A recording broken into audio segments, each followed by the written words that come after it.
political earthquake in America as Democrats pull off sweeping victories in the first major elections since Donald Trump's return to the White House.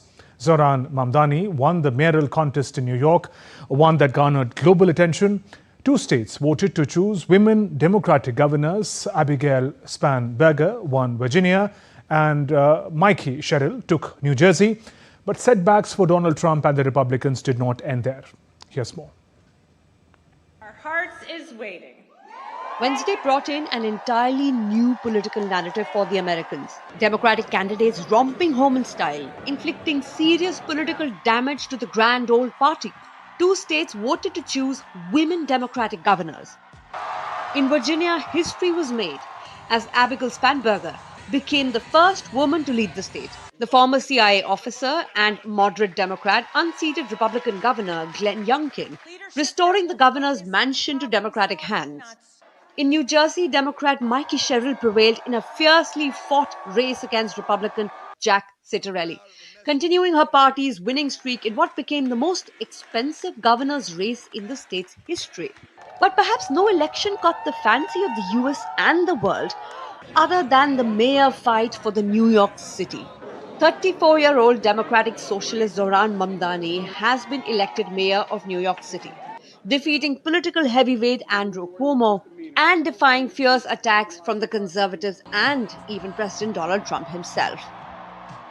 So Donald Trump, since I know you're watching, I have 4 words for you. Turn the volume up. We will hold bad landlords to account because the Donald Trumps of our city have grown far too comfortable taking advantage of their tenants.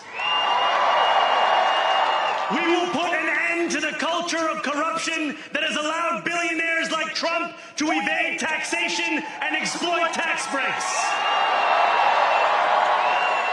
We will stand alongside unions and expand labor protections because we know, just as Donald Trump does, that when working people have ironclad rights, the bosses who seek to extort them become very small indeed. Zohran Mamdani is New York's first Muslim and first South Asian mayor. Born in Uganda, Mamdani moved to New York with his family aged 7.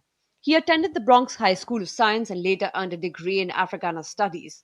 Mamdani is married to 27-year-old Brooklyn-based Syrian artist Rama Tuwaji. His parents are of Indian origin. His mother, Meera Nair, is a celebrated film director and his father, Professor Mahmood Mamdani, teaches at Columbia University. His campaign centered around New York City's growing affordability crisis. He has promised to freeze rents for tenants, tax the city's wealthiest residents, universal childcare, fast and free bus rides, government-subsidized grocery stores. Shortly after Mamdani's victory speech in Brooklyn, the US president left a cryptic post on Truth Social saying, "And so it begins." President Trump refused to shoulder any blame for the losses. In a post, he wrote Trump wasn't on the ballot and shut down were the 2 reasons that Republicans lost elections tonight. Earlier, Trump endorsed Andrew Cuomo for the election in his hometown, skipping over Republican candidate Curtis Silva. He labeled Mamdani a communist and vowed to cut funding for the city in response to his ascension. In Virginia, India-born Ghazala Hashmi, a Democrat, is also elected lieutenant governor. In another Democrat, Aftab Pureval secured re-election as mayor of Cincinnati. In California, voters approved a ballot measure to allow the state to redraw its voting district maps to make a handful of congressional seats more favorable to Democrats in the 2026 midterms. Another blow to the Trump administration. Bureau Report, DD India.